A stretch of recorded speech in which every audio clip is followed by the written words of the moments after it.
I'm usually the AV guy. There we go. We graduates spent the past year in the ABSN nursing program. The A in ABSN stands for accelerated, not abbreviated. The BSN in ABSN stands for Brent Stephen Norda. That's me. That's not right, Brent. BSN stands for Bachelor of Science in Nursing. Thank you all very much for coming to the pinning ceremony today, and thanks to Aaron and the pinning committee for putting this event together. My name is Amy, and my husband Brent and I went through this ABSN program together. I believe we're the first married couple at Samuel Merritt University to do so.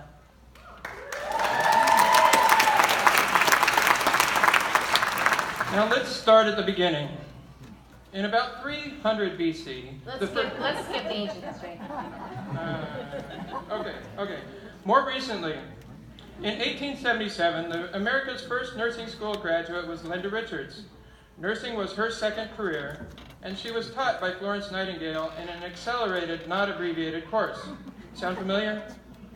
Yeah, but let's talk about our cohort. I remember back at orientation a year ago, we had an icebreaker to meet our fellow students. Among the introductions were Christian, who was an MMA cage fighter, Tom, who had been a paramedic for 10 plus years, Ross, who had pulled a bullet-riddled body out of a car, and Jay, who had been in the Army for the past 15 years. I turned to Brent and said, I think we've made a horrible mistake. In that first meeting, we saw a wide range of backgrounds, social and political views, and ages. From kiddies too young to know all the lyrics to Gilligan's Island, to grandparents too old to know the lyrics to any song by Tupac Shakur. Tupac Shakur. Oh yeah, Tupac Shakur, great band. I enjoyed the social side of nursing school and forming friendships with my classmates, while Brent enjoyed the academics, studying all the time. Our cohort has become close, and we've supported, helped, and encouraged each other throughout the year. We've had many, many social events this past year, which have been documented by Saboon, the class photojournalist. These included pool parties, end of semester celebrations, a fishing trip, formal events, ski trips and hikes, brunches, karaoke, an ugly sweater holiday party, Vonda and Kelly's pizza parties, game nights, potlucks, dance parties, birthday parties, and much, much more. Now, just to get into the ABSN program, we had already completed years of classes in anatomy, chemistry, statistics, sociology, microbiology, pathophysiology, pharmacology. Golly gee, what else could there be to learn in 1 year? Turns out, a hell of a lot. As a soon-to-be ex-president recently said, who knew healthcare could be so complicated?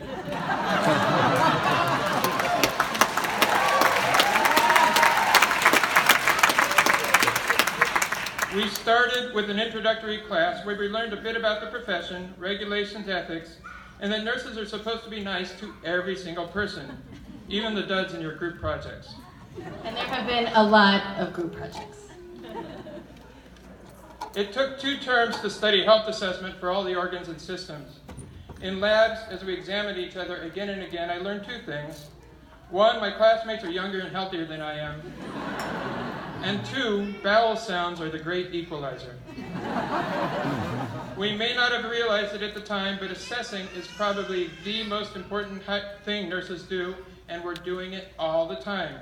We can't turn it off. You may think you're having a friendly conversation with us. No, we're assessing you. The academic part of nursing school was definitely stressful, to say the least. Our cortisol levels went up high enough to get Cushing's. I was inspired and amazed by the parents in the cohort who were able to balance schoolwork with raising kids. Parents included Gina, Seema, Lauren, Amanda, who had 3 kids under the age of 5, Jackie, Anya, Melissa, Christina, Mai, and the fab dads, Matt and Brent. Perhaps even harder than raising kids during the program was raising a dog.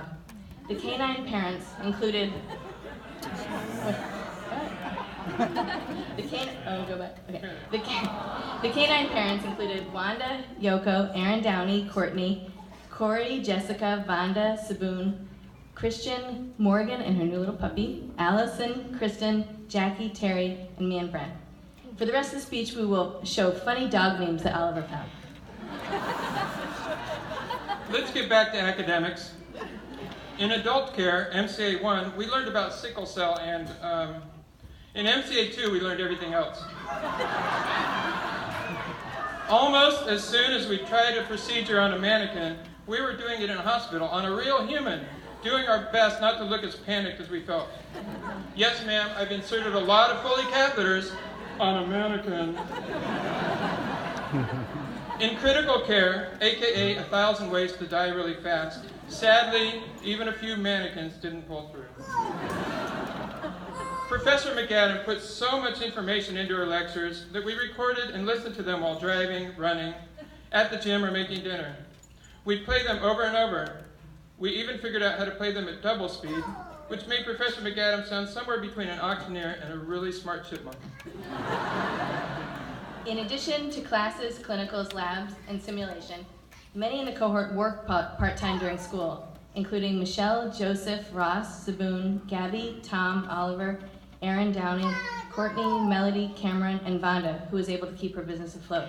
And many in the cohort volunteered as well, including Ryan, Charles, Serena, Jay, Terry, Gabby, and Wanda. Some organized volunteer opportunities for the class, including Gabby, who spearheaded volunteer days at MedShare, Jessica, who organized multiple volunteer days at the Alameda County Food Bank, Cameron and Claire, who organized Narcan trainings, and Charles, who taught the class how to meditate and find our third eye. In healthy aging, Professor Reardon taught us which flavor of Ensure pairs with pureed prunes, and we learned to wear big person diapers. The diaper theme continued as we switched to nursing for babies and pediatrics. In the hospitals, we stopped performing so many skills on the young patients, but we were allowed to do assessments and to clean up poop.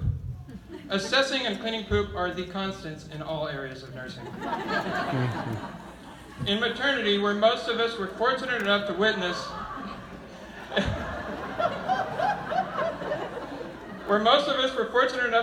at least one new human enter the world, our assessment skills grew to encompass Rita, Apgar, Bubble Heat, Veal Chop, Lochia, Colostrum. Who knew birthing babies could be so complicated? Most importantly, in maternity, we learned about the placenta. Could we just take a little extra time to explore the wonders of the placenta? You and the placenta. I know you love it, but do you love it enough to get a tattoo of the placenta? Many in the cohort focus on social justice, including Ruby, Claire, Ilana, Aaron Peterson, and Gabby. And Portia and Jackie work behind the scenes in the Office of Diversity. Some in our cohort took a different approach with their time off and participated in weekly trivia, including Yoko, Jessica, Saboon, Claire, Oliver, Martin, Brent, Tyler, Joseph, Tom, and myself.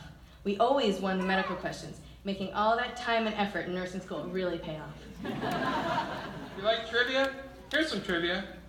In 1981, the Prince of Wales gave Lady Diana a beautiful engagement ring of 14 diamonds set in white gold. How much do you think that extravagant ring cost?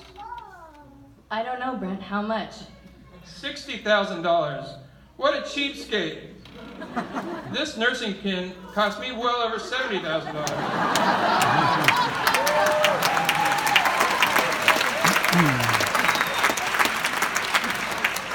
In this program, not just our debt has grown. We started as 47 students and grew to 49 students, adding Amanda and Matt.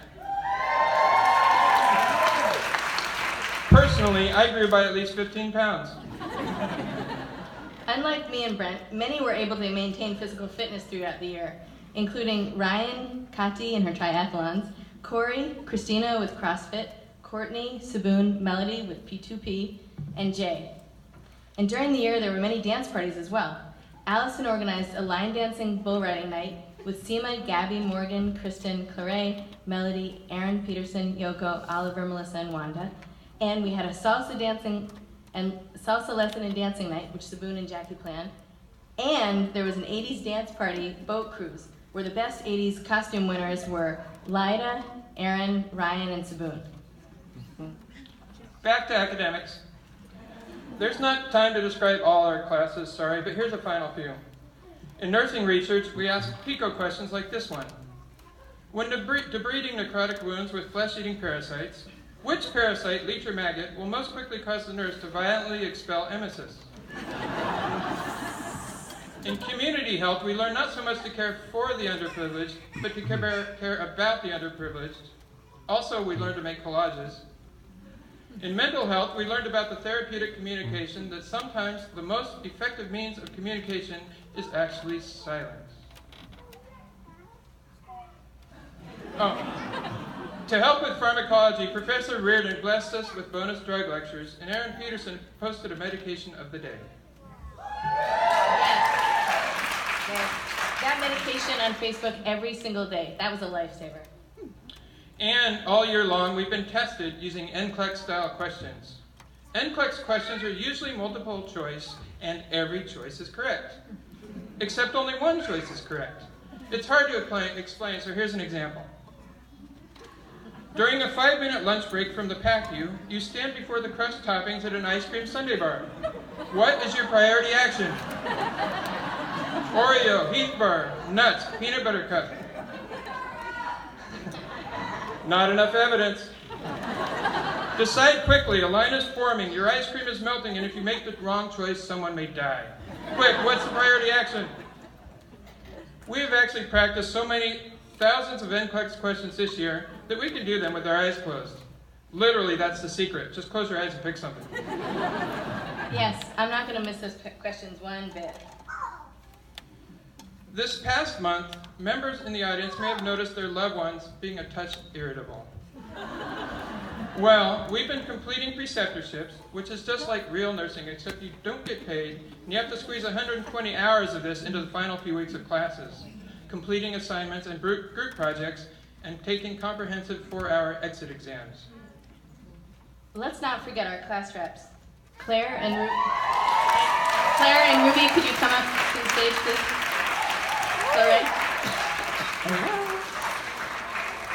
Lorraine? There you are. Thank you so much to our behind-the-scenes class reps for buffering us from the administration and interfacing with faculty and staff.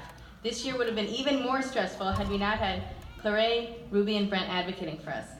And thank you to Brent for his homepage with the shared resources, due dates, class times, locations, links to Canvas, so much more. You need to copyright that, honey.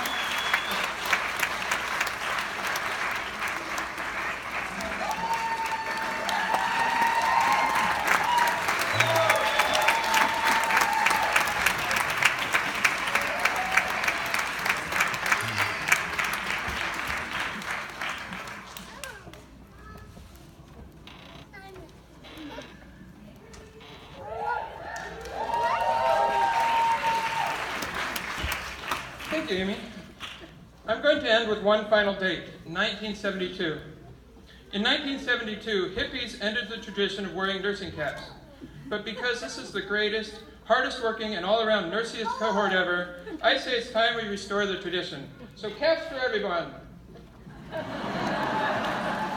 Any patient would be lucky to receive care from any one of these great nurses. Congratulations to the greatest cohort ever. I love you guys and wouldn't trade this year for anything. Thank you all.